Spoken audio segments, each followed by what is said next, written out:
Baik, Bismillahirrahmanirrahim. Assalamualaikum warahmatullahi wabarakatuh. Pemirsa channel TV yang budiman, hari ini kita bahas satu topik yang sedang hangat di media massa nasional, seputar perekonomian Indonesia. Kita bahas dalam pandangan Islam tentang gabung OECD Indonesia Merdeka.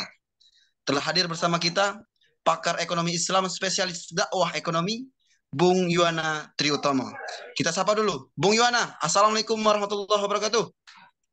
Waalaikumsalam warahmatullahi wabarakatuh. Bung Rahman, Bagaimana kabar Anda, Bung? Alhamdulillah sehat Bung Rahman. Harus sehat. Alhamdulillah. Baik, Bung Yuwana, ini ada berita menarik tentang gabung OECD Indonesia Merdeka. Bagaimana tanggapan Anda, Bung?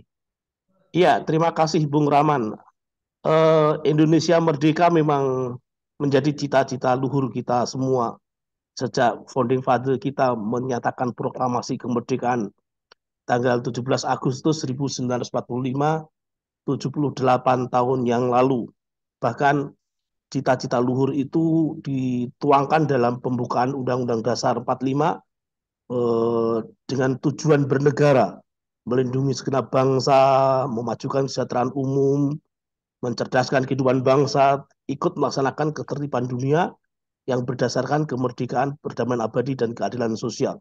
Artinya, dengan bergabung ke OECD ini, sebetulnya Indonesia ini melaksanakan politik luar negerinya. Hanya saja yang menjadi catatan, beberapa beberapa prestasi interaksi kita di dunia luar ketika PBB beberapa waktu yang lalu mengatakan Indonesia negara yang diambang kegagalan sistemik, terus kemudian dibantah oleh World Bank yang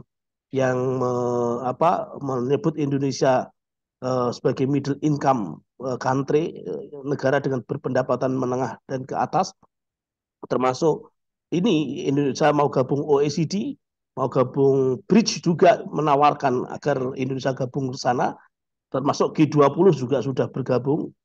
Intinya Indonesia dalam politik luar negerinya selama ini masih ada apa ya, ada didominasi, belum bisa mandiri, belum bisa menyatakan kemandiriannya. Terbukti misalnya sumber daya alam Indonesia yang banyak dikeruk oleh asing, ya, sumber daya alam yang banyak dinikmati oleh swasta, swasta pun juga luar negeri. Ini bukti kalau Indonesia ini sebetulnya dalam politik luar negerinya belum merdeka. Bahkan eh, seakan-akan dalam politik luar negeri ini Indonesia kehilangan arah pembangunan. Gabung OECD, Bridge G20, bahkan meninggalkan upper middle income, itu seakan-akan Indonesia bingung, ya, krisis identitas pembangunan. Nah, Bung Rahman dan pemirsa channel TV yang budiman, menurut saya kemandirian suatu negara yang merdeka itu menjadi sangat penting, apalagi ketika Indonesia ingin menjadi negara maju, maka tentu kemajuan itu dibutuhkan kemandirian yang niscaya, tidak diintervensi oleh negara-negara luar, terutama Amerika dan Cina, ya, di barat maupun di timur. Kita bisa merdeka dengan atas berkat rahmat Allah yang maha kuasa dan dengan didorong oleh keinginan yang luhur itu kan, artinya apa, kemerdekaan Indonesia itu hanya bisa muncul, hanya bisa terwujud secara hakiki dengan Islam. Oleh karena itu kenapa tidak ekonomi Islam diterapkan di negeri ini untuk menghadapi kegagalan-kegagalan pembangunan ala kapitalisme itu. Itu Bung Rahman yang menjadi tanggapan saya terkait gabungnya Indonesia ke OECD ini, apakah sebuah kemajuan atau kemunduran? Menurut saya adalah kemunduran karena pembangunan yang dilakukan oleh Indonesia dengan gabung di OECD ini adalah pembangunan yang sifatnya palsu. Jadi kesenjangan antara kaya dan miskin masih sangat lebar, ya, sebagaimana karakteristik pembangunan ala kapitalisme.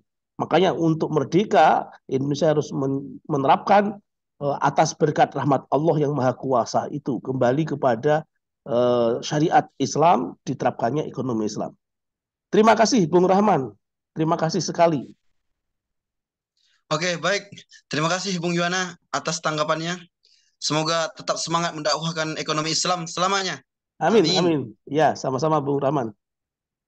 Demikian pemirsa channel TV yang budiman, pemaparan pakar ekonomi Islam menanggapi berita tentang gabung OECD Indonesia Merdeka.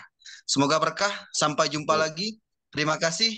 Wassalamualaikum warahmatullahi wabarakatuh. Waalaikumsalam warahmatullahi wabarakatuh.